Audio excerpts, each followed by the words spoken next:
All right, so I have to do a sort of a two-part introduction here because this is the first of a series of 6 sessions in what I hope will be an interesting and valuable kind of educational experience for the DEMOS staff, but we've also opened up a little bit beyond. I'm glad all of you are here. So there's sort of a personal reason for me wanting to do this, and that is this, that when I first started to be active in the progressive movement when I graduated from high school about 46 years ago, there was just a tremendous amount of ferment and movement and activity and organization, and you basically couldn't turn around without someone haranguing you about labor history or other kinds of political ideologies or whatever. And it seems to me that we're in a different period now.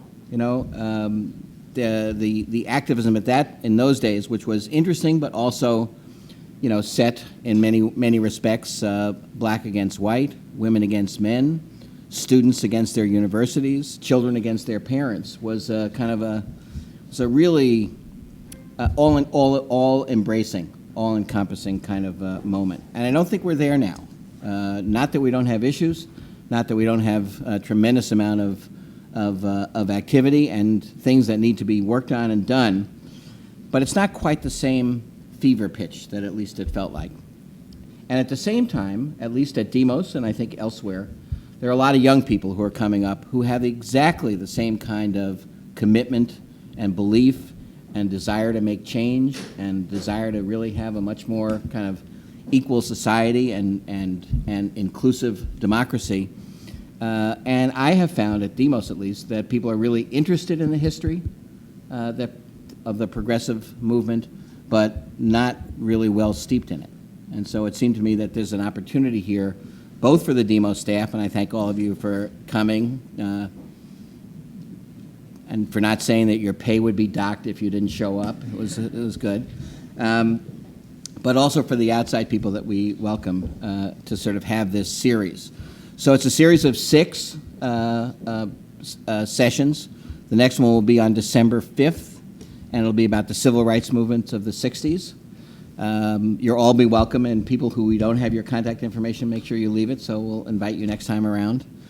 And we'll go from there to the Vietnam War movement, the women's movement, community organizing, and the gay and lesbian movement of today and other movements of today. So I think it'll be interesting. It'll spread through May or June, and all of you are welcome to all of them. And they'll be basically every 6 weeks.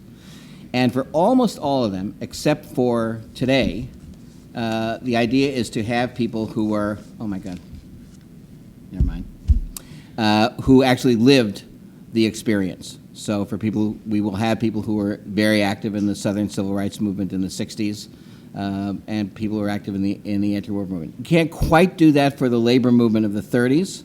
I did a calculation, which was if you were 20 years old in 1930, you're about 104 today.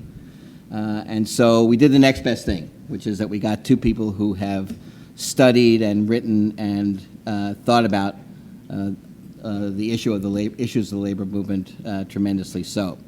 And I just rolled my eyes because I forgot to bring their biographies.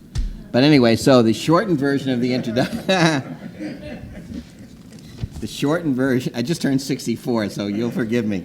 The shortened version of the introduction is that we have Josh Freeman, who is a professor of labor history at CUNY, is one of the recognized authorities about the labor movement, both of yesterday and today. Has written a number of books. Is working on another one that's going to be part of the Penguin history of the United States about post-World War II history, and is just a terrific speaker and activist and knows the labor movement backwards and forwards, and we're going to start with Josh. We also have, to my great delight, Stephen Greenhouse, who is the New York Times labor and workplace reporter, has worked for the New York Times, if my memory serves me, since 1993. Since it was my 30th year. 30th year, all right. 1983. Okay, talk about having a platform. This man has one, and has actually done great work. Wrote a book about the middle class squeeze recently. Has done terrific work about the union organizing efforts in the auto plants in the South very recently, and just knows it. So I sort of cautioned him that he's not really here to talk about what's going on today, although it'll be hard for him not to. We're trying to sort of transport ourselves a little bit with the music and with the readings back into the 1930s, because it was a very different moment for labor.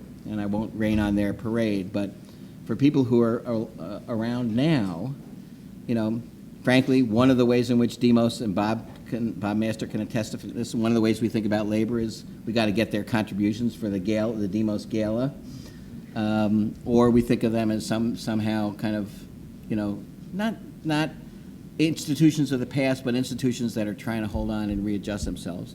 And at the same time, and I'm delighted that we have people from the fast foods workers fight today, is that there's also a rejuvenation going on that's very exciting and lively. So Bob Master, I didn't know was coming, but the fact that he's here he's an enormous and extraordinary resource as the co-chair of the Working Families Party and the political director of the Communication Workers Region 1. And so after the two speakers, I'll ask Bob to kick off with some of the discussion with some of his thoughts. But I'm going to start with introducing my good friend and a resource for the movement, Josh Freeman, to talk about the labor movement in the 30s. Thanks. Thanks, and I'm delighted to be here. I'm also delighted to be here with Steve, who for 30 years has kept me informed. That's the way I sort of pretend I know what's going on today. I just read his stories. You know, Miles asked me if I could start out by giving a brief overview of labor and the changes in the United States during the New Deal era. Is this, wait a second, that's on. Okay. You know, which is, roughly 1933 and 1945. Okay. I talk so loud that usually, like, mics are irrelevant, but I'm happy to use this. This is a vast subject. You know, it seems to me, except for the Civil War, the New Deal era is the moment of greatest change in all of American history. And so I'm going to talk for about 10 minutes, which is kind of ridiculous. All I could do is kind of sketch out a few themes, and then hopefully we can get back to some of them in the discussion. I want to start with the labor movement itself, which is kind of the focus tonight. You know, when FDR became president in 1933, there really wasn't much of a labor movement. You know, the labor movement was really very small. There were about 3 million members of unions in 1933. That was about 10% of the non-agricultural wage workforce, which means it was even a lower percentage of the workforce than today, although I hate to say it, not by much. And furthermore, most of these unionists were in just a few areas. They were coal miners, they were railroad workers, they were construction workers, they were involved in local services, teamstering, bakeries, butchering, and so forth. Where they were not were in the giant manufacturing corporations that, along with the banks, were really the bastions of American capitalism.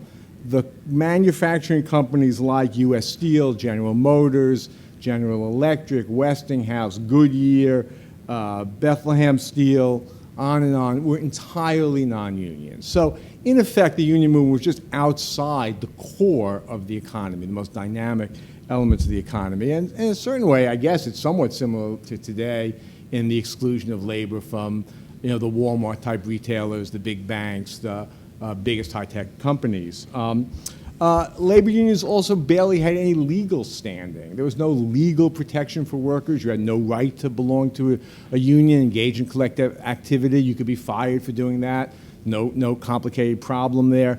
And beyond that, the government was repeatedly mobilized by employers against unions. And finally, the government itself did not provide really the kinds of protections that we have today, things like minimum wage, maximum hours laws, safety laws, unemployment insurance. This was a world with almost none of that. So that's the situation in 1933. And yet, just about a dozen years later, all of this will have changed. All of this will have changed. By the start of World War II, there are almost 9 million union members. By the end of World War II, there were over 14 million union members. That's about the same numbers today, but of course it was a much, much, much smaller workforce and population. So that in the years immediately after World War II, you had about 35% of the workforce carrying a union card. And this included all those companies that I was mentioning before. Labor in this period successfully penetrates the very heart of American capitalism and successfully unionizes these massive template companies that kind of really establish the pattern for American economy. And this had huge implications. I mean, it has economic implications I'll get to in 1 second, but it had huge political implications also, because these new industrial unions become a key component of the political alliance that sustains the New Deal and made the Democratic Party into pretty much a national majority party for a good 30 years or so, okay? This has institutional ramifications with the creation of a whole new national union federation, the Congress of Industrial Unions, which was formed in 1935, I think a number of years ago, in 1995. Some people had fantasies. I think the Change to Win was going to redo this history. It's a very different story, because in 1935, this really does become a whole new center, the most dynamic center of American labor. The split from the AFL is, I think, over two issues. One is the belief by CIO backers that only through inclusive militant organizing could you penetrate the core of the American economy. And that meant breaking with the kind of craft discriminatory unionism that many AFL unions had. And secondly, there was a desire, which the AFL did not have, to promote a welfare state and build a kind of organic political relationship with the New Deal. So the rise of this new union movement is totally linked to the passage of key legislation like the Social Security Act, the Wagner Act, National Labor Relations Act, which is still the main federal law for labor relations, the Fair Labor Standards Act, and on and on. And even more broadly, I think you have to understand the rise of this new union movement as part of the adoption of a kind of Keynesian outlook by big elements of the political establishment, even parts of the corporate establishment, an outlook that stressed economic growth through mass purchasing power. And this becomes a kind of dominant ideological and political regime for 30, 35 years. It was my childhood. So what did this mean for people's lives? This all sounds very abstract. Let me just talk for a second about concretely what this meant, because I think it meant everything. It meant everything. And the best illustration, my favorite way of illustrating this, is quoting from a friend of mine named Jack Metzger, who grew up as the son of a steel worker in Johnson, Pennsylvania. He wrote a terrific book, partially a kind of history of the steel workers, partially a memoir. And this is what he writes, and I'm just going to excerpt this. It's a little bit at length, but I think it's important. It says, from the time my father joined the union in 1936 until the 1959 steel strike, the average real wage, in other words, wage adjusted for inflation, of steel workers increased 110%, with the bulk of that increase coming after the war. Think of that a minute. Think of what it does for families' well-being to have more real spending power year after year, to experience a steady, relentless improvement in the standards of living for more than 2 decades. In 1946, we did not have a car, a television, or a refrigerator. By 1952, we had all of those things. But the real wage increase doesn't cover the half of it. In 1949, the steelworkers struck the companies for 42 days in order to get them to fund a pension plan and to partially fund health insurance. In 1952, when my mother had her first heart attack and spent quite a while in the hospital, most of our costs were covered by the health insurance. And the pension eventually turned out to be a wonder. The idea of retiring at the age of 56, which is what his steelworker father did, and being able to live comfortably and frugally was unimaginable in 1946. Of course, it's unimaginable again today, which is something that we need to get to. And he concludes by saying, the perception and remembrance of the 1950s as a time of repression and conformism and spiritless materialism might relate to the middle-class organization man, the white-collar professional and managerial worker of the time. It did not relate to us. All the discretion that the foreman and the company were losing was flowing right into our home. If what we lived through in the 1950s was not liberation, then liberation never happens in real human lives. And it's interesting, of course, he's talking about the 1950s because the material gains of this explosion of the 30s and 40s really comes in the 1950s. It's a delayed achievement of the institutions built earlier. So how did all this happen? You know, complicated question. But let me just mention a couple factors. First, I think most important is the activity of workers themselves. The initial reaction to the Great Depression of 1929 was quiescence, was quiet. But within about a year, you begin to see growing mass activity of various kinds. It took the form of protests against unemployment, demands for government jobs. It took the form of farmers demanding higher crop prices, fights against evictions, foreclosures, and workplace protests, strikes of all kinds, which millions of people took part in.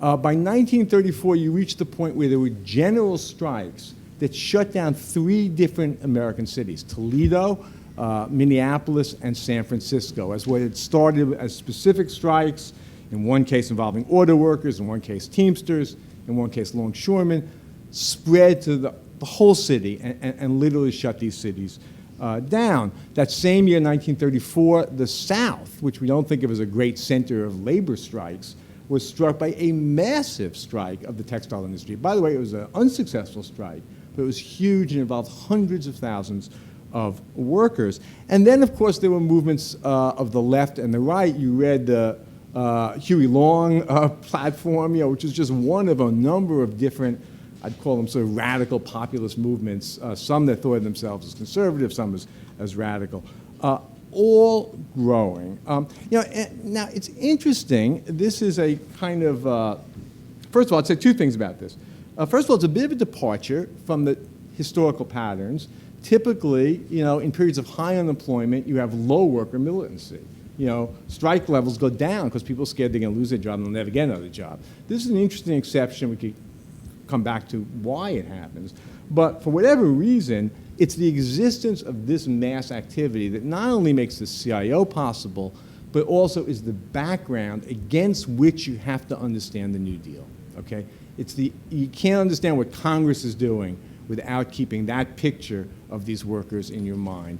And it continues through the 1930s.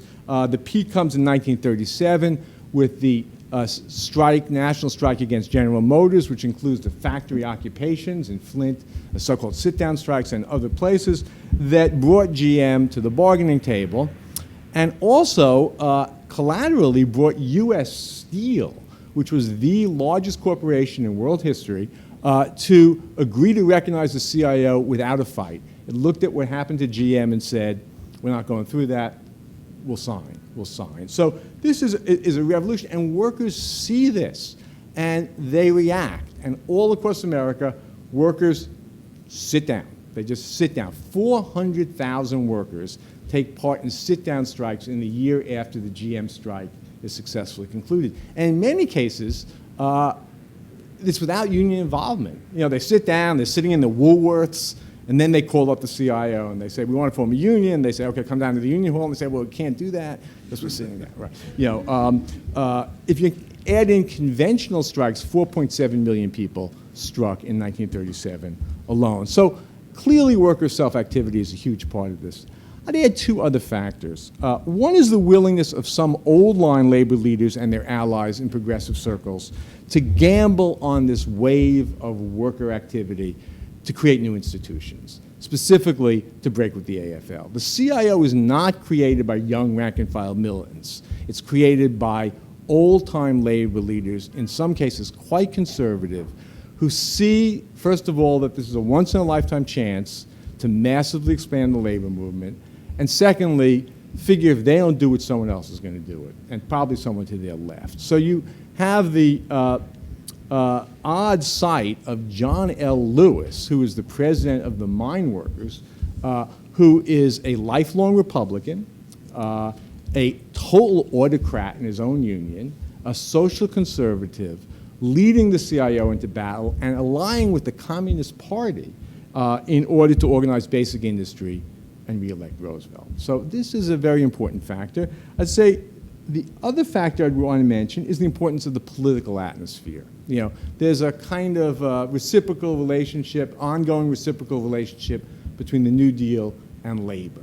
That when Roosevelt comes in, certain symbolic gestures of recognition towards union, which actually have no practical effect, nonetheless are terribly important in sort of legitimizing unionism. I mean, labor had been an outcast. It had almost been like subversive to advocate unionism. And now the President and Congress in the National Industrial Relations Act says, workers have a right to organize without reprisal. There's no enforcement mechanism. It actually means nothing. Nonetheless, it converts unionism from a kind of outcast activity into almost a patriotic activity as a kind of adjunct of the New Deal. So I think it's this combination of being a movement from below and above, from outcasts and insiders, a movement that breaks laws and norms, and yet is also interested in institutional building. I think it's precisely these contradictions that are the source of strength for the organized labor movement that comes out of the 1930s.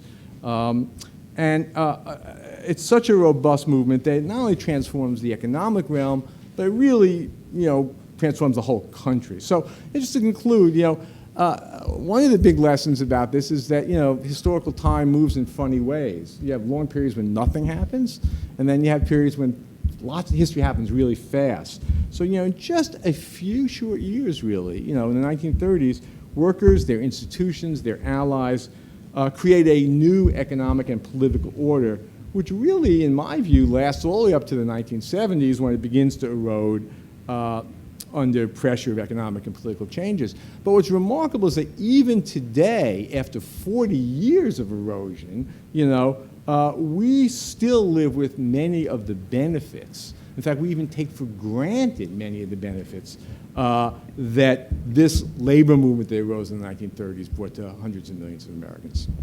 Thanks. All right. Before I introduce Steve, I want to give one little interesting factoid. How many people here know where the term strike comes from? So when workers strike, why do they call it a strike as opposed to a protest, whatever, right? You may not even know this. I do. You do? Well, maybe. I don't know. I don't know this. We'll see who knows. Well, I think that, we'll see. It came from baseball. No, it did not. No, it did not. It became because one of the first recorded kind of serious work stoppages was of sailors in the British East India Company who refused to work under the conditions that they were asked for. And when you take the sails down from a boat, you strike the sails. So the term strike comes from the sailors who took the sails down and refused to sail the boats under the conditions that they were asked to do. And that was a long time before this. Yes. And just to say, one thing I wanted to mention earlier is that this is not the beginning in the 30s of the labor movement. Right. It started during the 1800s. The Knights of Labor was founded in 1869, I think that's right. And so there were the craft unions that Josh referred to, that were specifically done in the early 20th century. But as Josh said, this was a total sea change. So thank you very much. This is great. Steve?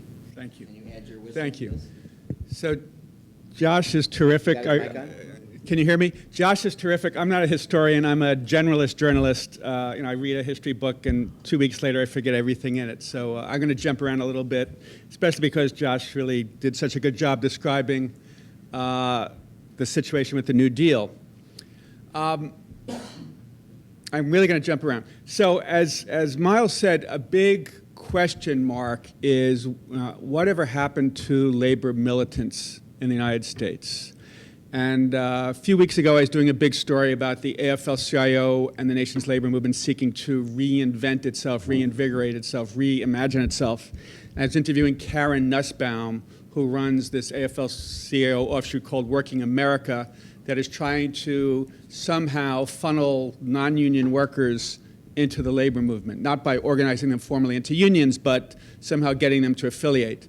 So Karen said, essentially, the sine qua non, the prerequisite for us, the labor movement, to really begin to reverse our slide is to get people to believe again in collective action and collective power. As Miles said, back in American history, whether it was the Civil Rights Movement, the anti-Vietnam War movement, the bonus marchers, the demonstrations out in Union Square in the 1910s, 20s, 30s, 40s, you name it. The garment workers in New York City, the Wobblies in the early 1900s.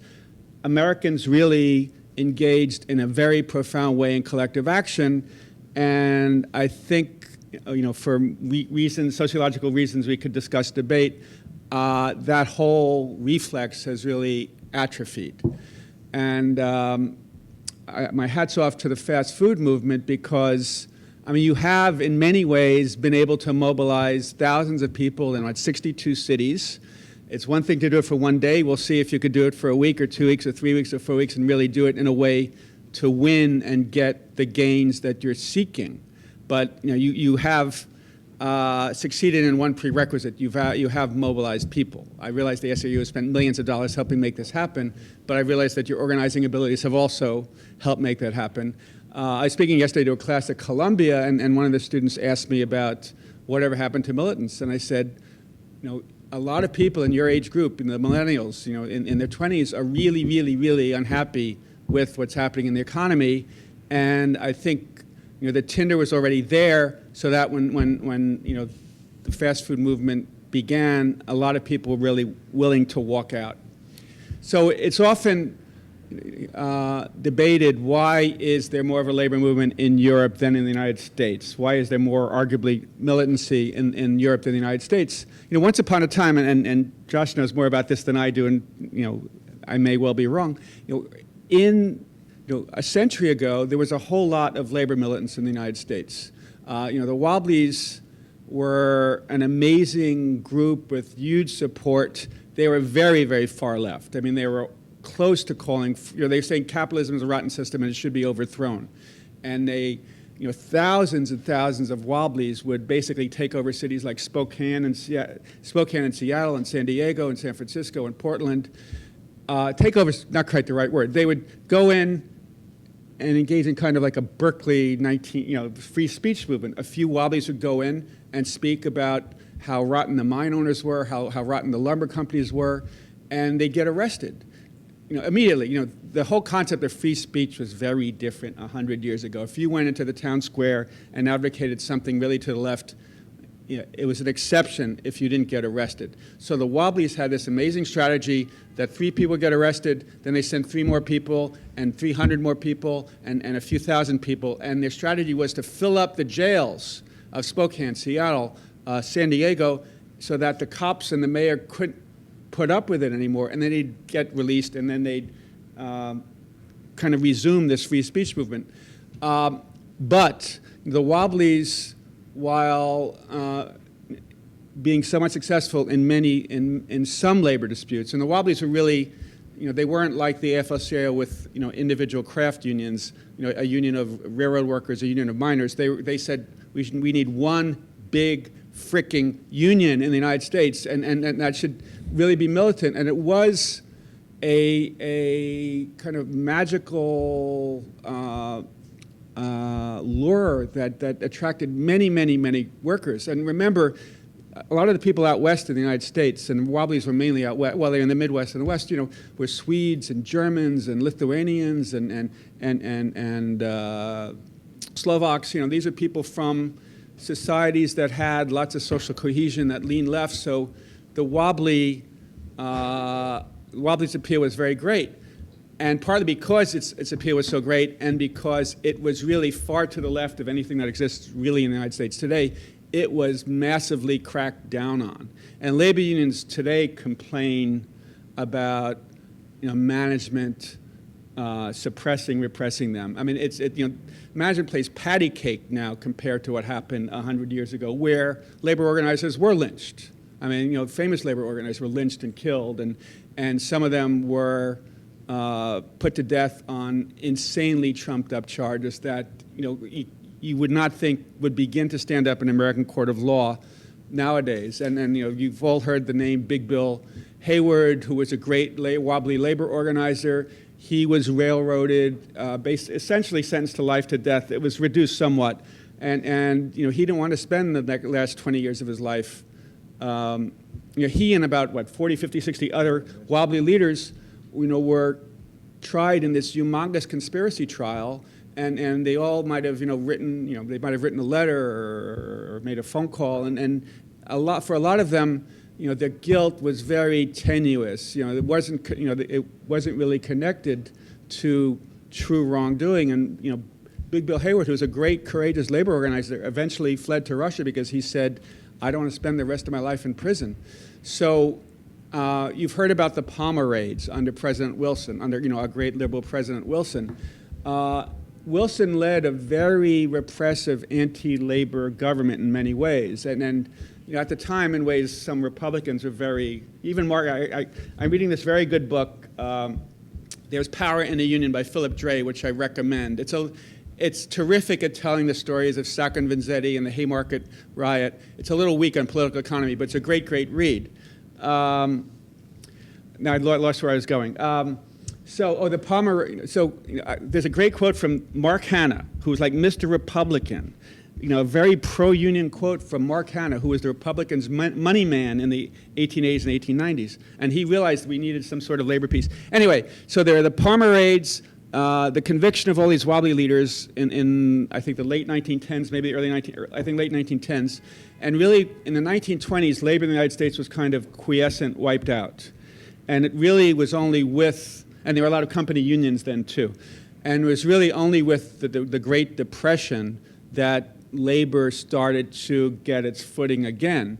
And as Josh so wonderfully ably explained, labor had been an outcast, but it was embraced by FDR, by his marvelous labor secretary, Francis Perkins, and by Senator Richard Wagner, who was, grew up in Yorkville on the Upper East Side, and then really was the pioneer of organized labor in Washington, in the Senate. It was he who really pushed through the National Labor Relations Act, the Wagner Act of 1935. He was way ahead of FDR, of Perkins, and he kind of brought them along.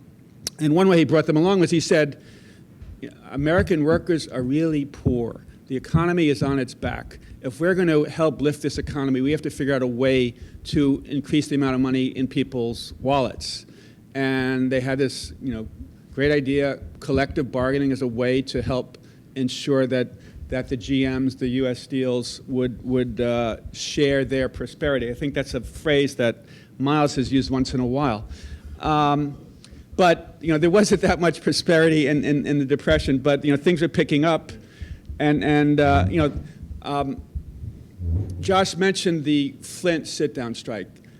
That was the overwhelming #1 story in the nation at that time, and it lasted a few months, where several thousand workers took over one of the world's largest plants, and their wives, and I don't want to set sections, their wives were outside, helping chase away the cops and helping make sure there were food and repelling the tear gas, and there was a big debate within the Roosevelt administration about whether to send in the troops.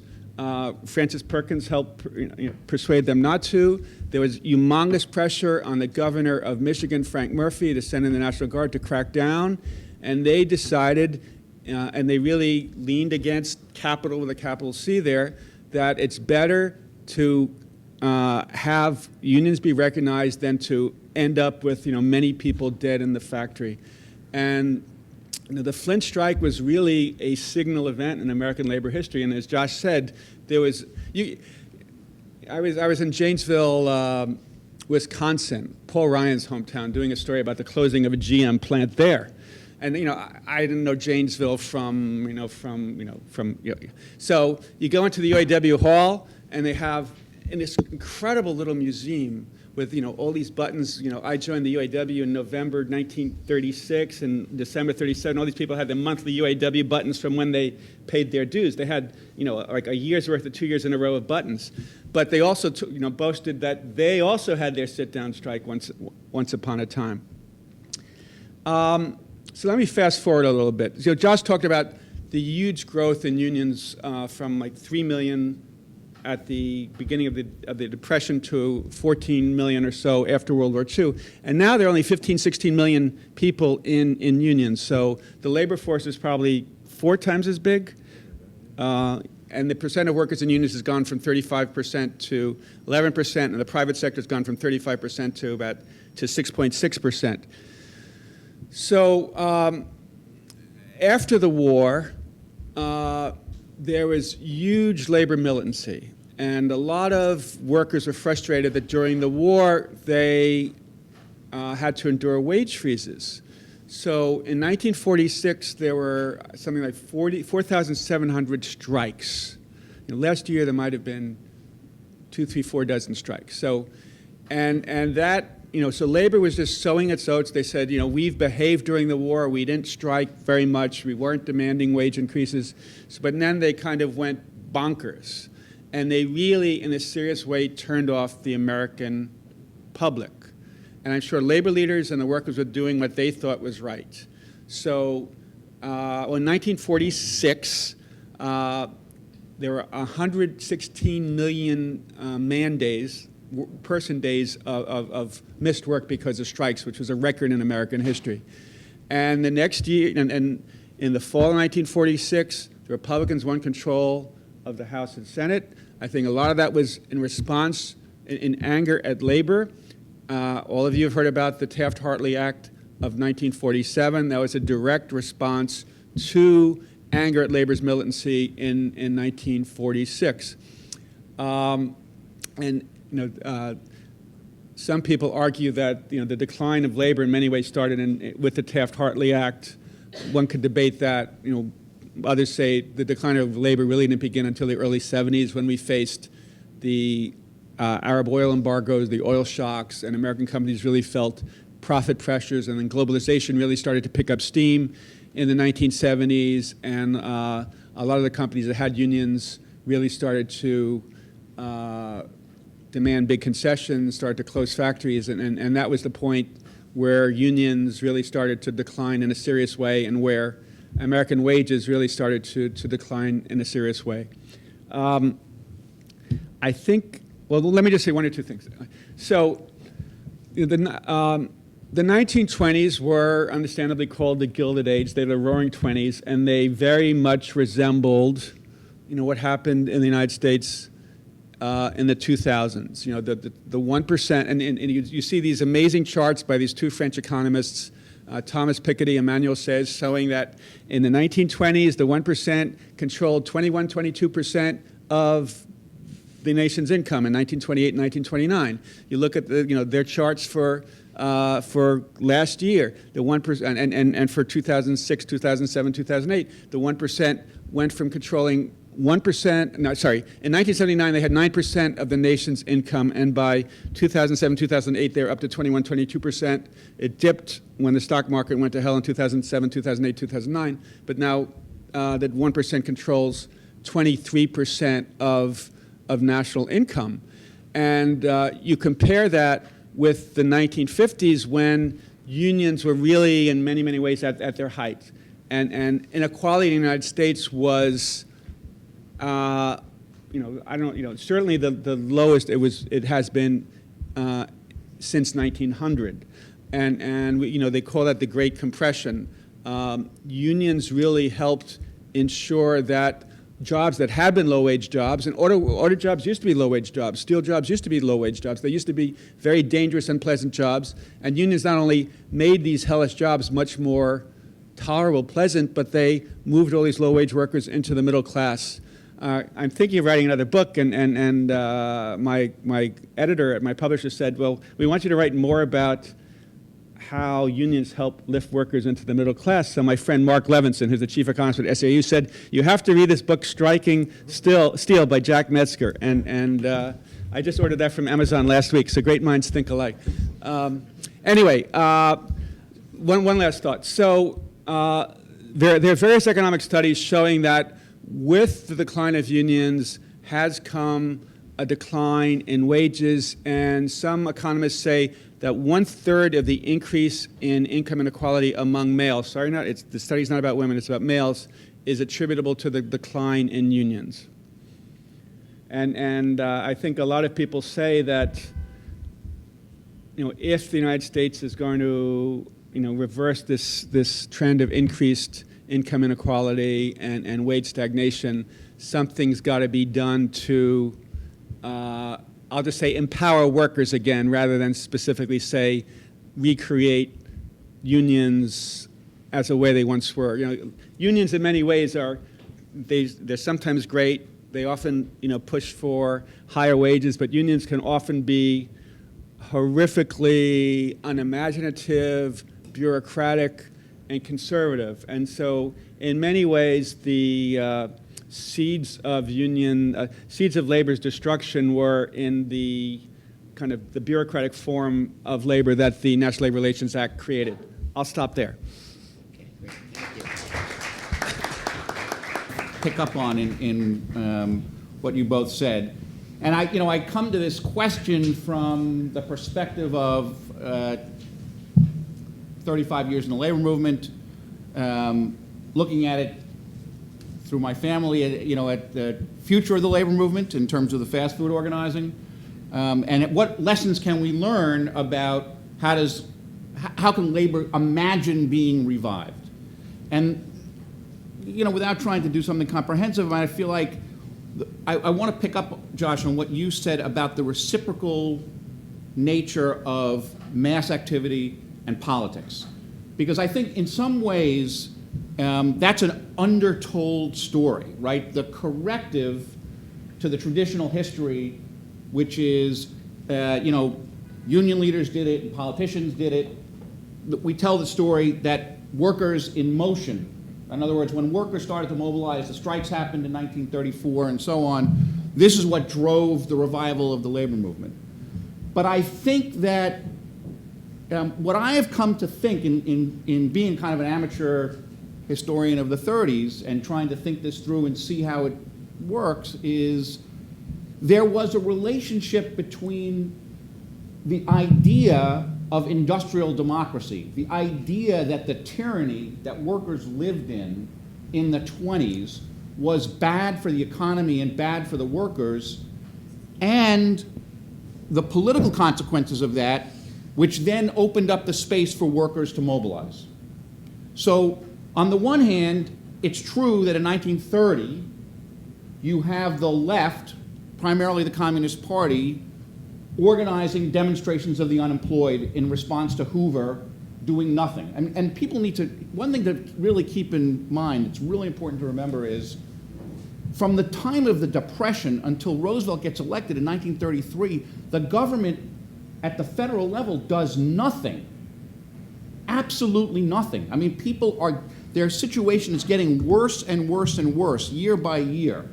And there's no unemployment insurance, right? Nobody goes to the local unemployment office and collects a check. There's no Medicare. There's no Social Security. People are facing starvation, right? So the mass demonstrations. So then Roosevelt gets elected, right? And takes office in March of 1933. He's not a progressive per se. He's an experimentalist, right? He's experimenting. How should we got to do something, right? And the first thing he does is he shuts the banks.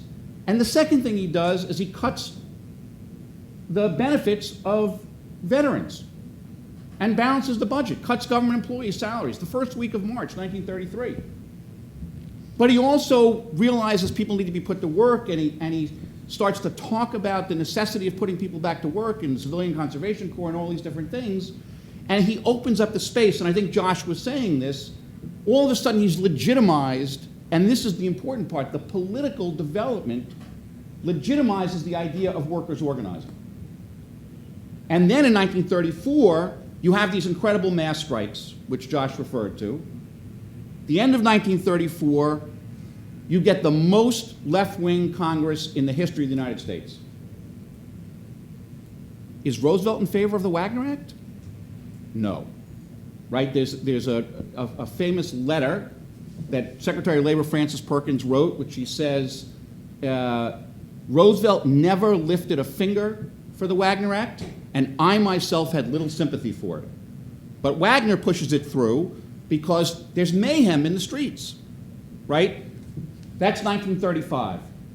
So again, you've got the political opening, the mass pressure produces new politics, right? Then there's the passage of the law. Do the mass strikes which build the CIO happen in 1935 and 1936? They don't, right? The CIO happens, but then Roosevelt runs for re-election. And if you read this speech, which Miles handed out, it has in it the most radical statements ever by an American president, right? In which he says basically, in my second administration, I want the forces of money and greed to realize that they've met their master. I mean, can you imagine this? It's like, 25,000 people in Madison Square Garden. The guy is saying, like, basically calling out the ruling elites. And here's the really interesting part, right? So, and this is out of Nelson Lichtenstein's book about Reuther and State of the Union. Roosevelt tours the Midwest.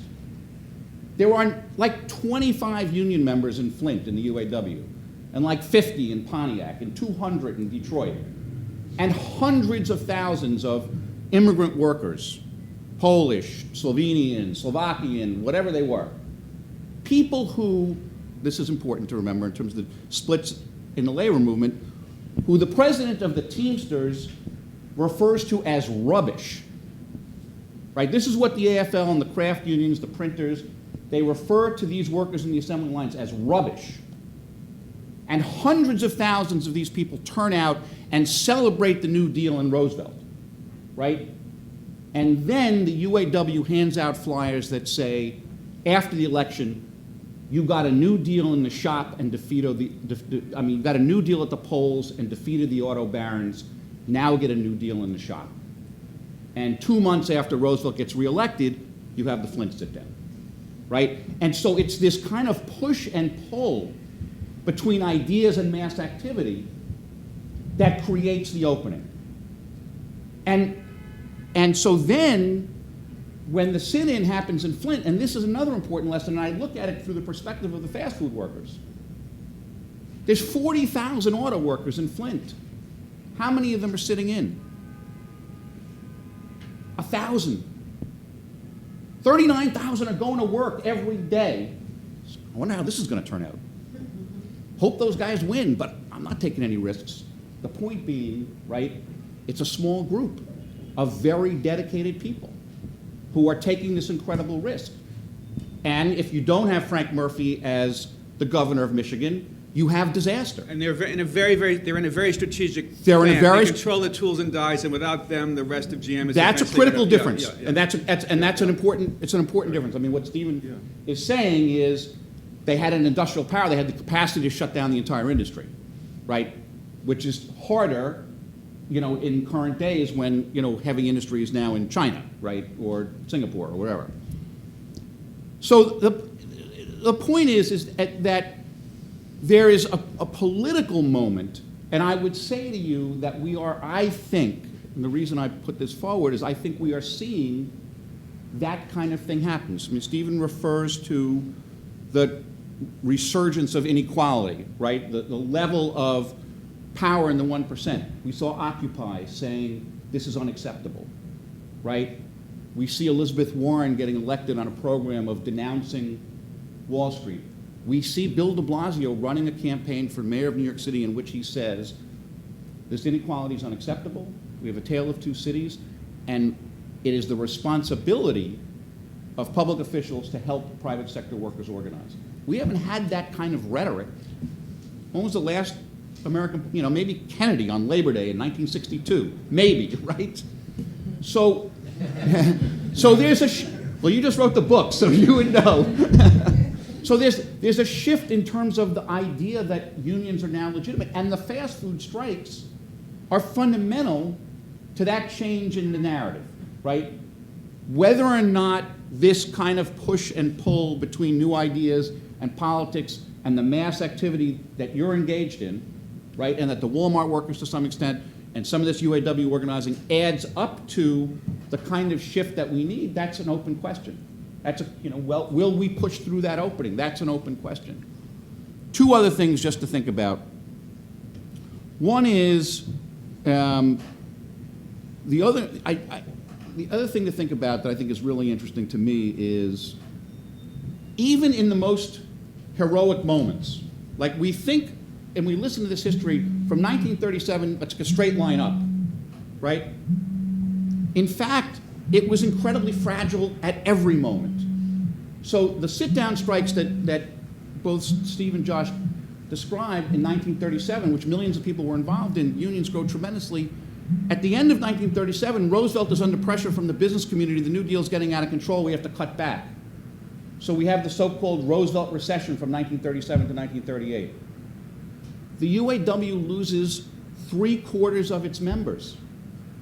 I mean, we don't think about this. I just read Lichtenstein's first book, right? 3/4 of its members. Because there's no union shop. And the union can't deliver to the workers. So the workers say, I'm not going to pay dues. The point is the UAW is a year after about the big sit-downs, it's hanging on by its fingernails. Now, it rebuilds when the war happens and there's war production and so on and so forth. But the point is, the bosses are fighting back all the time. They never give up. And it's a complex set of conditions that enable you to break through. And the second thing I would just come back to is, I do think that ideas really, really matter, right? You can't just organize outside of a vision of a different kind of society. If you don't put forward that vision, it's very hard to explain how these kind of broader changes are going to take place. I think in the 30s, you had the articulation of a vision of a different kind of more humane society. What I think, I think in some ways the labor movement was its worst enemy for 40 years because it abandoned the idea of that kind of alternative. But now I think we've been driven down to the level where there's enough people in the labor movement who are saying, if we don't put forward a broader vision, if we don't reach out to allies, if we don't build a new social movement, then our ability to hold on to whatever little bit we've got left will be smashed. And so I think that the role of ideas and the role of politics and how that interacts with mass activity is something that we really need to think about. Thank you. Let me just make one obvious point that comes from Bob, especially for my Demos colleagues here, is that's in many ways what Bob just described at that very end is an important part of how we see our roles, is to sort of do some of the long-term thinking, create some of the long-term policies, put research and ideas and communications expertise in the service of the people who are doing the movement. And so I think that there is an interplay between sort of the development of ideas and sort of operating in the ideas environment and and the mass movement environment and the political environment, all of which need to come together if we're going to really sort of make change.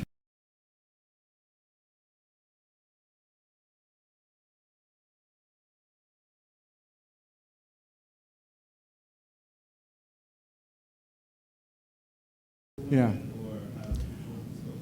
Well, there was a big effort, of course, there's a huge influx of women into the workforce. Well, there was an influx of women into the workforce, but even more dramatic, there was a change in the kind of jobs women held. So women who were working in cafeterias and domestic labor now are getting jobs in factories. In Brooklyn, they had women running trolley cars, all kinds of jobs that traditionally were male jobs. So how did the union movement react? Well, they certainly tried to organize women, and in many cases they advocated equal pay for equal work. This was not necessarily out of some great sympathy for women. It was in part a fear by male workers that women would be hired at lower wages and either bring down the wage scales or else permanently replace the men in these kinds of jobs, because they work for lower wages. So, traditionally faced with this situation, unionists have reacted two ways. Force that group out of the workforce, right? So, for example, in the beginning of the Depression, there were big efforts by unions, some of the more conservative unions, to force African Americans out of traditionally African American jobs, because suddenly white people wanted those jobs. For example, railroad firemen, the guys who shoveled the coal into the steam locomotives, that was a black job in the South. right, until the Depression. And suddenly, white people who didn't want those jobs, now they want them, and they launched a campaign of terror to drive people out. You couldn't really do that during World War II. The politics of patriotism, kind of made that. So what's the alternative?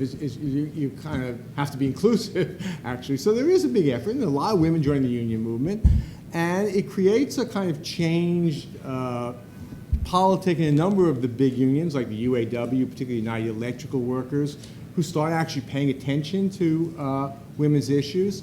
During World War II, the assistant editor of the United Electrical Workers newspaper gets drafted. They hire a replacement. What's her name? Betty Friedan, right? This is Betty Friedan's first advocacy of the idea of women's rights is exactly in the context you mentioned. The war ends, of course, and a lot of these women either voluntarily or not so voluntarily leave the workforce. It's a big fight by women to keep these jobs, keep their seniority. It's a kind of messy situation because a lot of returning GIs say, I sacrificed my country, can I get my old job back? So, and female workplace participation drops. But I think it has a lasting input. And I think that, someone like Friedan shows that 10, 15 years later, when the women's movement, of the 60s arises, it's not so much later than this experience. So I think, this has a big impact on not just unionism, but American life. I'll add one thing, I may well be wrong. My sense is, in many ways, World War II was the best thing to ever happen to the American labor movement because unions could go in and organize a shop and there's very little resistance, and the government kind of helped them do that to maintain labor peace. And as you know, a lot of the workers in the factories, in the munitions plant, war plants were women, and so they were just swept into the unions with everyone else. I don't know that unions did a specific pitch for women, but my sense is after the war, a lot of women left those jobs and went back to cafeterias and became housewives, and the men moved into those jobs and they became the union members, and the women weren't so much union members anymore. Is that fair? Yeah, although, women's labor force participation, as they call it, drops tremendously, after the war. But by the 60s, it's almost back up to the same levels. And then I think you begin to get the Karen Nussbaums of the world beginning to say, what about women's traditional occupations? What about clerical jobs? What about service jobs? How come the union movement isn't there? So I think it's a delayed effort to kind of reinvent it. But, today, you look at some of our major national unions, SEIU, AFT, led by female leaders. This was kind of unimaginable 50 years ago, unimaginable 20 years ago. So it does eventually change. The one thing I would add to this story about the Second World War is it's an incredible amount of conflict, right? Setting aside the recomposition of the workforce is important, but in 1941, when there were strikes in the defense industry, Roosevelt, with Hillman's approval, Sidney Hillman, who was the president of the Amalgamated Workers and a founder of the CIO, collaborator with Lewis in investing in the CIO, goes into the government, as a high government official. They send troops into North American aviation in California and literally break the strike with thousands of troops. They're like, there's a soldier with a bayonet, like every 60 feet inside the plant because they had to maintain war production. And then what happens is, now there's a no strike pledge. The rank and file is like out of its mind because price controls aren't working as well as the no strike pledge. There's wildcat strikes out the wazoo. There's more strikes in 41 and 42 or 43, I forget the number exactly, than in 37. Yeah, well, late in the war, particularly once it becomes clear the U.S. is going to win. Right. Then workers start striking. And the deal becomes, we will give you union dues checkoff in exchange for you not striking, which is a critical thing because the leaders of the CIO remember from 1919, where there was a big growth of unions during the First World War, they were completely wiped out after the First World War. And so they are desperately trying to establish themselves as permanent institutions. So from the point of view of the union leadership, they have to get dues checkoff, because otherwise they won't survive. But it becomes this incredible tension with the rank and file, because the rank and file is saying, like, my wages aren't going up, I'm working my ass off, and, you know, I want to go on strike. It's out of that deal that you get the permanent labor movement. So I'm curious about the effect of historically black jobs like the trained firemen becoming suddenly more desirable to white men, and I'm curious if this was mirrored in women's work at the time of World War II, and also if that has anything to do with the historical sort of ghettoization of domestic labor as labor for women of color. Yeah, I'll just briefly comment. I think it's true that when things are bad for white men, they want jobs that they might have not wanted in the past. Or when other professions arise and suddenly look more attractive. You know, so today there are not a lot of male nurses, but there are certainly more than they used to be because it looks like a good job. You know, it's a kind of interesting job. So you do see shifts in the segregation line. You know, bellhops in the South were black before the Depression. During the Depression, they become white. Men going after women's jobs during World War II, of course, was the opposite, because men were, 12 million men were in the army, so there was a huge, Sorry, that's not what I meant. Oh, I'm sorry. I meant, was it mirrored in women's labor, i.e.,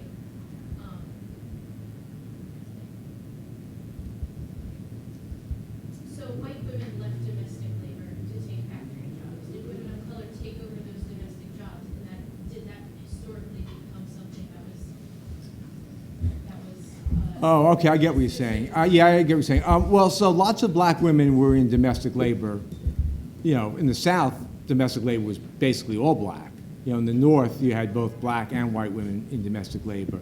There were factory opportunities for black women during World War II, and there certainly were better jobs than domestic jobs. So lots of black women leave domestic labor also. They're really unhappy when the war's over that they're forced back into it. And you begin to see in more liberal places like New York, in the 40s and early 50s, black women beginning to try to get into clerical work. And, there are big anti-discrimination efforts. This is not like just, labor market working. There are African-American groups, left-wing groups, they're fighting to open up clerical jobs in places like the New York Telephone Company, in government employment itself. The first race law outlawing discrimination on the basis of race is passed by New York State in 1945. It's a direct outgrowth of this experience. So you certainly see black women trying to get out of this ghetto of domestic work, and it begins to happen in the 50s. So yeah, absolutely.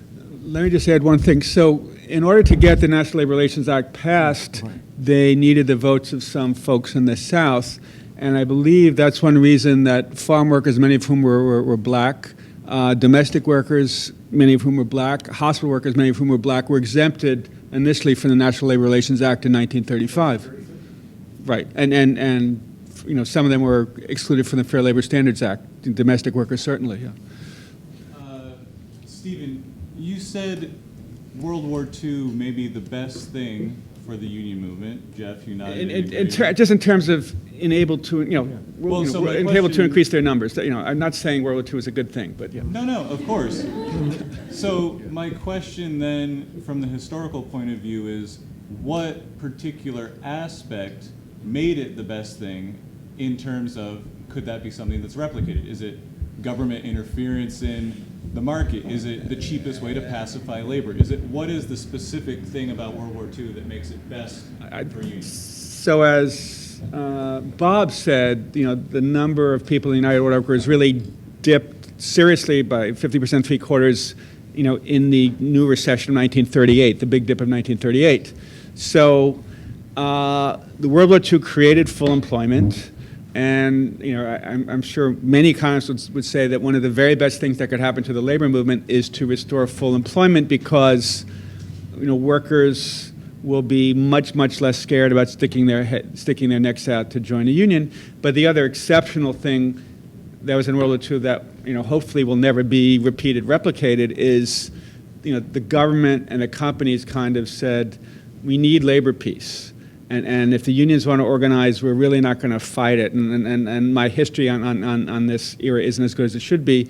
But I think there were kind of all sorts of side deals, just letting the unions come in, organize people, and for the companies, the fact that the unions were going to have pay freezes for several years meant, it's not a big deal right now to fight the union. So I think, and Josh will know much more about this than I, so I think that's one of the reasons that union membership swelled so much. The labor force grew a lot, and unions could basically walk right in to unionize many, many workplaces. Yeah, no, I think you got totally right. But let me just add something or forewarn. So don't think war is going to be good for labor now, because war is different. So from the Civil War to World War II, you had mass armies and mass mobilization. So first of all, that meant you pull all these people out of the workforce, so you have very low unemployment. That's good for workers, right? But the other thing is you need to get the compliance, the involvement of the national population in war. They got to sacrifice, they got to not eat meat, they got to, freeze their wages, they got to send their kids to get killed, right? You don't have to do any of that to fight a war anymore. And we haven't fought wars like that for a long time. In fact, you couldn't fight wars. Remember, what's his name? Charlie Rangel said, if you want to end the Iraq War, just reinstitute the draft, right? War's over, right? But you don't need the draft anymore, because you don't need mass armies anymore. So you don't have the big economic effects, and you don't need to incorporate the masses of population in a national patriotic project. If you're going to do that, you need the unions politically as well as economically. You don't need them anymore, right? You just don't need, now you don't even need people, you just need drones and a relatively small number of people. So war, historically, was great for labor in the sense that Steve meant it, but I think that stopped, certainly after Vietnam. And let me just add, if the unemployment rate were to go to full unemployment, 3%, 2%, whatever, I think it would be much easier for unions to organize, but I still think it would be pretty hard for them because there are such obstacles to organizing nowadays.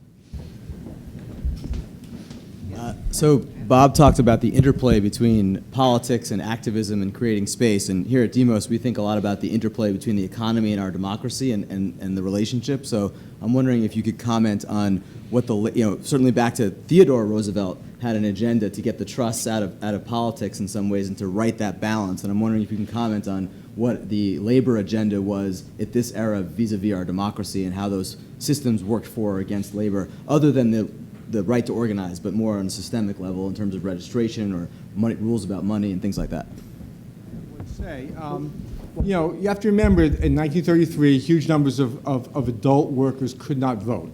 So you have millions of African Americans in the South, they can't vote. And then you have millions of immigrants who have not sought citizenship status, or have been citizens so shortly, or they're just being blocked by all kinds of local restrictions, what today we call voter suppression. So the CIO did a pretty good job in trying to bring white workers who are outside the formal governance system into it. The left wing of the CIO got somewhat involved in trying to do black voter registration, particularly right after World War II.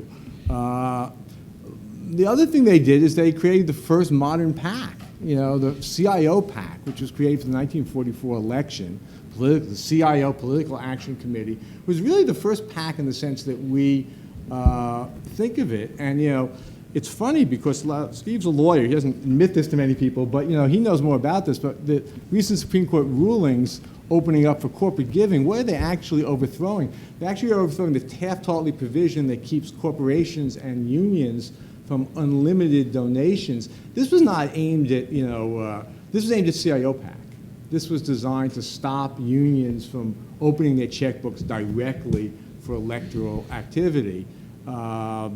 So they created a mechanism, and then they eventually tried to circumvent it by asking for voluntary donations. So I think that they were attuned to those kinds of issues and made them very valuable to the Democratic Party. They were the foot soldiers. They, put people out on election day. So it's one of the reasons why Democrats like labor, still. So my father served in Japan during the war, and his first job upon returning back was working for Sidney Hillman, in the Committee of Political Education, the CIO's PAC. And when people ask me how labor is doing nowadays, I say, in terms of organizing, C minus, D, D minus, way down there.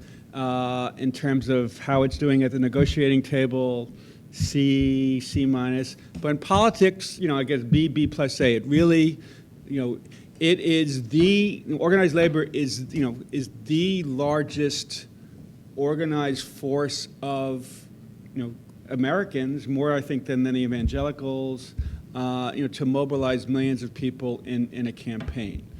And I think without organized labor, Congress, our government would be much further Republican to the right.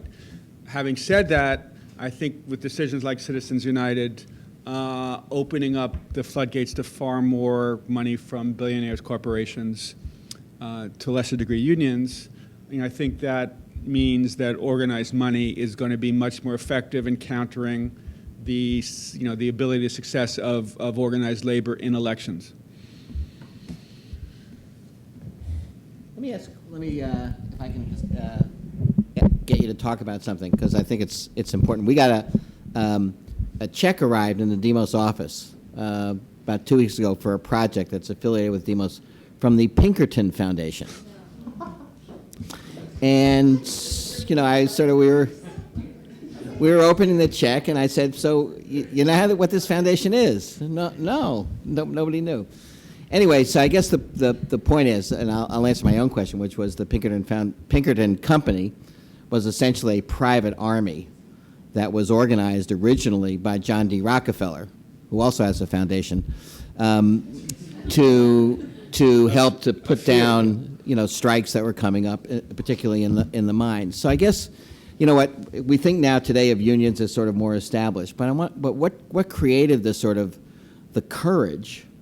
What violence did they face? What intimidation did they face? What created the courage in those days when it was much more, as you said, Bob, there were no rules and regulations. And one of the songs that was playing in the at the beginning, "Which Side Are You On?" came from the miners' strike in Harlan County, Kentucky, and it said basically, "Which side are you on? Will you be a union? You're either a union man or a thug for J.H. Blair, who was the owner of the mining company." And so I want you to talk a little bit about the risks that people took and the courage that it took to actually create the labor movement from where it was in the 20s, which was almost nowhere. So a paragraph from this book. Let me see if I could find it. I'm not finding it at the moment. I will find it. Okay, so we've all heard of the great Robert La Follette, the great progressive family senator from Wisconsin, and there was a La Follette Civil Liberties Committee in the 1930s to investigate, to probe exactly what Morales was talking about, spies, thugs that are against, that battled unions. And the paragraph from this book, there's power in the union, said, released in December 1937, which was a very pro-union time.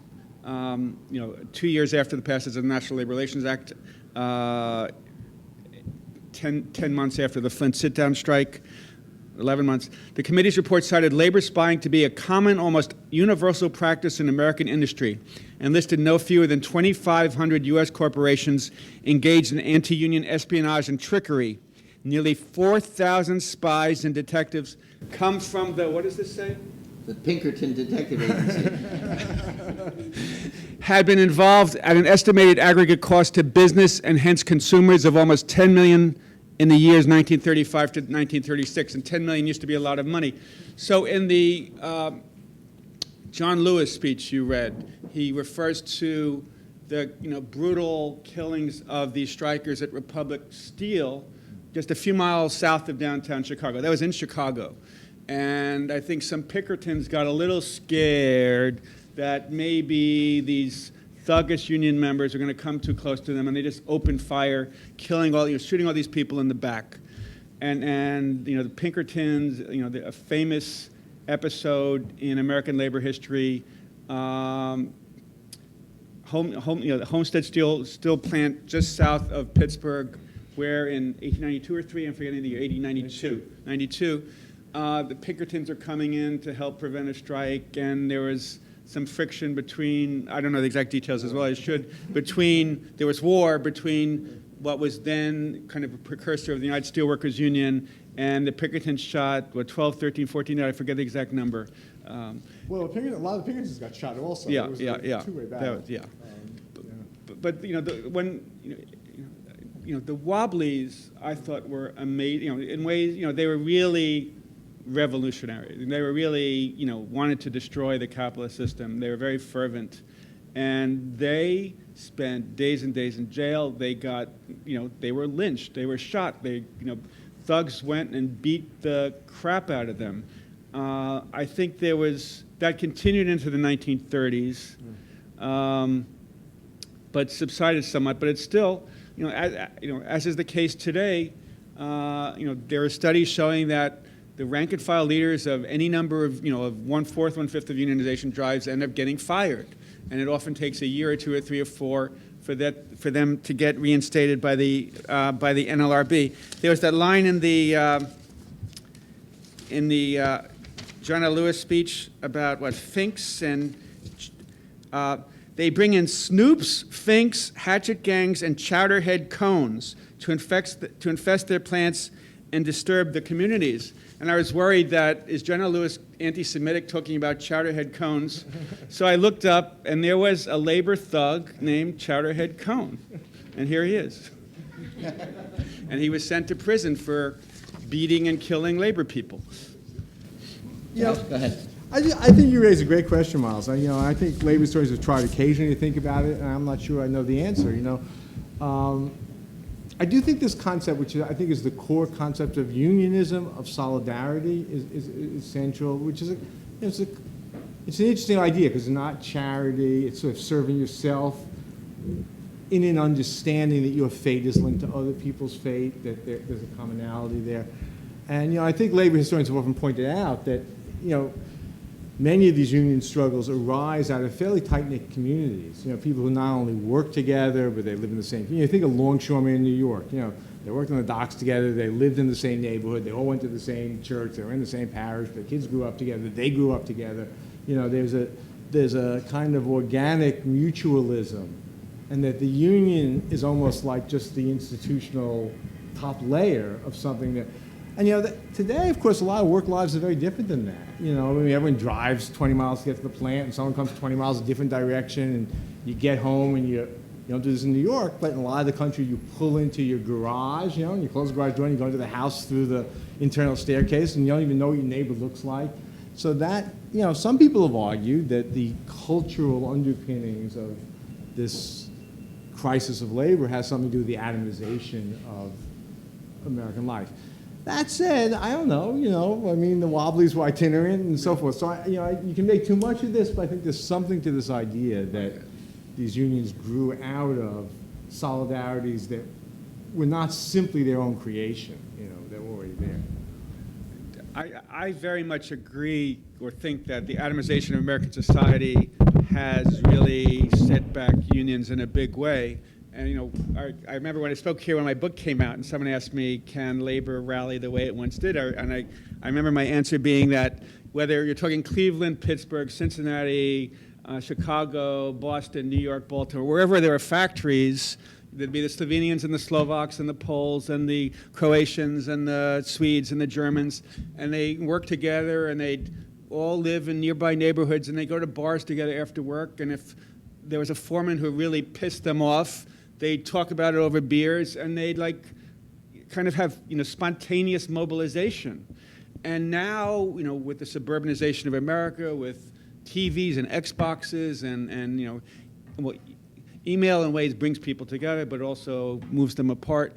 I think it's much harder to have that social cohesion, that spontaneous togetherness and mobilization that existed in the era of mass industry in the United States. I would say a couple things. I think it's definitely the case that the decline of, a mass-based industrial society with the cultures that surrounded it, the working class bar and so on, has made it harder for people to find the social space in which to organize, perhaps. On the other hand, I think the divisions within the working class historically, if you go back to the divisions between Protestants and Catholics and the idea that Dan Tobin referred to all of these industrial workers as rubbish, and the, the split between the skilled workers and the unskilled workers, the fact that the bosses very consciously, when they could, imported black workers to be strike breakers in order to fan the flames of racial tension. These cultural splits have always been present. My own experience in a very, very limited way with the notion of courage is seeing people who have made a decision to do something they think is really important, and then all of a sudden finding themselves in a circumstance where they're under attack in a way that they never anticipated, but then keeping going because they've made that decision. And I remember two stories about that. One of my first jobs in the labor movement was for an organization called Teamsters for a Democratic Union, which was the national reform group inside the Teamsters. It still exists. And, we were taking on the mob, basically, right? I mean, I went to work for TDU in 1981. Hoffa had disappeared in 1976. The organizer of TDU slept with a shotgun next to his bed. That was Ken Path or someone else? Yeah. And we went to the Teamster convention in Las Vegas, right, in '81. Outside of Caesar's Palace, there was a big, sign on the marquee, welcome Sammy Pro and Joe Teratola and Sammy Provenzano. These were like the officials in Local 560 in New Jersey who were linked to the murder of Hoffa, right? So this is on the marquee. We had like 15 delegates. But in other words, people had run for delegate to the convention, really just exercising their democratic rights. And they get to Las Vegas, and there's we had elected 40, 25 kind of disappeared, but the 15 who were left were kind of jostled and pushed around and lambasted on the floor of the convention, but they stood up because they had gotten to that point where they had done something kind of ordinary, but then they had to be really courageous. And it was a scary environment, 2,500 people against those 15. So that's, one thing that I saw where people had this kind of personal courage. And then you got the personal courage of these Cablevision workers in Brooklyn, right? Who, I don't know how many people are following the story. They organized a union. They came to us during the strike at Verizon in 2011. They said, here's 100 cards, we want to join the union, which is the reverse of what people usually say. I don't want to go on strike, I don't want to go on strike. They were like, yeah, this is great what you guys are doing. Anyway, long story short, 22 of them get fired. They go to work one day and try to have a meeting on a break, and they get fired. And all of a sudden, they're courageous heroes. And the truth is, today, those workers could say, we give up on the union, and they would literally get a $10 an hour raise. Because the company gave basically $4 to $12 to every other worker in the entire Cablevision system. And these people have held out for 2 years because they believe in the idea of the union. Where does that courage come from, right? And I would say to the fast food workers, and Chris Hayes did a piece the night of the strike on April 4th, right, in which he called it an accumulation of small miracles. The fact that these fast food workers went on strike with no legal protection, essentially, right, took those risks because they wanted to do the right thing. People do that still. Now, fortunately, I think we live in a society where we're not going to get shot down. We've won enough power and enough legitimacy over 100 years of unionism that that's not going to happen. But there are economic risks. And I think you see it in mass activity around the world. I mean, I don't think people went to Tahrir Square and thinking geez, I really want to get killed today. But they went, with all the atomization and everything and whatever it is. I mean, people do these things. I still think the capacity is there because people say, I can't survive on 725. Very simple, right? And at some point you say, screw it, I'm going to take a stand. And that's courage. And I think that potential still exists. Right. Let me just add first. So in Tahrir Square, clearly there was organizing through social media, through Twitter, through Google, through Facebook. I would be so I've interviewed a few fast food workers who went on strike in Raleigh, Durham, and they got involved through the internet. So I think there is, it would be very, I don't know if my editors would ever want a story on this, but it'd be interesting to see someone write a dissertation or a monograph about a really successful unionization effort that kind of grew, spawned, went viral on the internet. I don't think that's quite the case yet for the fast food movement, but it could. What I had to say, it wasn't a question, it was more of a statement, because I was listening to what Bob had to say, and he was expressing how nowadays, like prior, people are still on standby, just watching everything, expecting everything to be done for them. And it's hard to see that back then, people had a lot more to lose, and now I just learned the Pinkertons, which were people who were sent out to kill people who were involved in the union. Now they don't have anything like that to deal with, and it's still pretty hard to organize, fast food workers, because they lost some money, etc., So, I mean, my thought, like, with being that you guys are historian and professional, what do you guys consider we should do to be able to bring them up? Yeah, all I say is, I don't know, but let me just say one thing. Let me just say one thing. This is no, I have no idea. I'm clueless. You have infinitely more idea than I do. The only thing I will say is, and this is, I don't know, things are often very difficult, but I think there are some things in the history to be optimistic. In 1929, when there were 3 million union members, no one in the union movement anticipated that 10 years later they would, have increased fourfold and be at the very heart of power in America. These things happen in ways that are often very difficult to anticipate. I mean, on one hand, that may be that you're always waiting for the apocalypse to happen and it never happens. But the other side of it is that who would have predicted Occupy Wall Street? I mean, I sure wouldn't as a historian. I was completely taken by surprise. And so I think social movements work in mysterious ways. That's all I'd say. So I don't know. Maybe some of those people who are, I love the image you had, people not taking control of their own lives. I don't know, sometimes something happens, see someone else do that, and it becomes like an infection, and that's a very exciting thing. It doesn't happen that often, but sometimes it happens, and when it happens, sometimes it happens very fast.